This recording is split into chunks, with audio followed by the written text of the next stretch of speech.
ኢትዮጵያ አትሸነፍም ያለው እናንተን ተማመኑ። የኢትዮጵያ ባንዲራ በሌቦች፣ በዘራፊዎች፣ በሽፍታዎች አይደፈርም።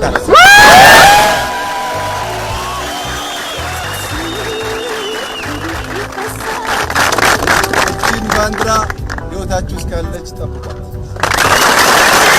ሞተሙ አንድ እንዴተኒ ፈርከ ከነዳኑ እንጀራን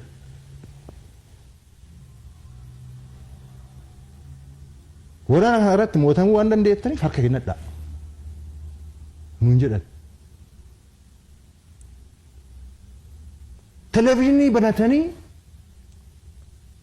በናተኒ ጁንታ ወጂን ዳበተኒ ዲና ወጂን ዳበተኒ ሞቱማ ኡመኒ ኦሮሞ እረት hirmaanna guddaa ga'ee guddaa qabu kan sabaaf sablammoonni immoo tole jedhanii fudhatan faallaasaa dhaabbatan 19 የኢትዮጵያ ወጣቶች አርሚው ማለፍ ስላለበት እኛ ፈንጅ ላይ እንከባለላለን ብለው ፈንጅ ላይ ተንከባለለው አጥርተው አርሚ ያሳልፈዋል። አሁን 2 ሳምንት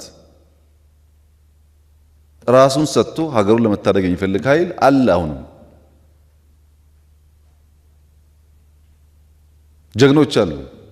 የፈረሰውን ክላሽ የሸጠውን ምናምን ብቻ ካየህ የነዚህን ጀግኖች ነገር ታጣለህ። ሁለቱንም ስትሰማና ስታይ ነው ተስፋውም ስጋቱም በኩል ኢንተርቴን ማድረግ የሚያስፈልገው። በእኛ እምነት ውጊያዎች ይቀደዳሉ፣ ይሰፋሉ። ነገር ግን ጦርነቱን ካለምንም ጥርጥር ኢትዮጵያ ታሸንፋለች። ምንም ጥርጥር የለንም በዚህ በኩል ጦርነቱን ኢትዮጵያ ታሸንፋለች። ውጊያ ግን እዚህም እዚያም ሊበላሽ ይችላል።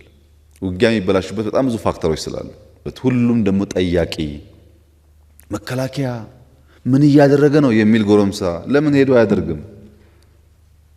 ማን ነው መከላከያ በየቦታው ለሱ ለመሞት ፈርሞለት እሱ ተቀምጦ የመከላከያን ውጊያ እንደፈለገ እንዲገመግም እንዲተነተን ይፈቀደለት? ይሄ እኮ የኢትዮጵያ ጉዳይ ነው። ሌሎች ኃይሎች እኮ ሌላ ፓስፖርት ያላቸው ሰዎች እኮ ለዚህ እኩይ ዓላማ ህይወታቸውን የከፈሉ በእግራቸው የተጓዙ ነው። መረጃ ይሰጡ ነው፣ ያቀበሉ ነው። ኢትዮጵያዊ ይሄንን ፈረስ ይሄንን ባንዳ ብቻ ሳይሆን የሚጋለቡትን ኃይሎችን ለማስቀረት ከመጨረሻው የቆረጠ የወሰነ መሆን አለበት። በእያንዳንዳችን መስዋዕትነት ላይ በእያንዳንዳችን ጥረትና ትጋት ላይ ኢትዮጵያ አሸንፋ ትቀጥላለች። ካልሰራን ግን ያ ሊሆን አይችልም። ዮዱጉመ ጢቂ ቀባት ብየቲ ተራፈን ተጃጅላ ጅዴ ነምኒ ኦኔ ቀቡ ኦኔ ሳሰናን ነምኒ ጢቂ ቀቡ ጢቂ ሳሰነ በካን ገሁዳፍ har'a yeroon isaa kuno Oromoo keessa ta'e bakka adda addaa kan jiran ammuma boru iftaanu son jedhin aanaa isaaniitti irratti galmeeffamanii dafanii bulbulaa seenii qabu. Yoo dhuguma xiiqii qabaate yoo dhuguma waraana ta'e miseensa waraanaa ta'e biyyattii tanaafan tajaajila jedhee namni onnee qabu onnee isaa sanaan namni xiiqii qabu xiiqii isaa sana bakkaan gahuudhaaf har'a yeroon isaa kuno kan waan ta'eef isaaniifis waamichan dabarsa. Kan hoomaa waraanaa taanan hoomaa waraanaa ammas biyyattii tanaaf hojjeta borus biyyattii tanaaf hojjeta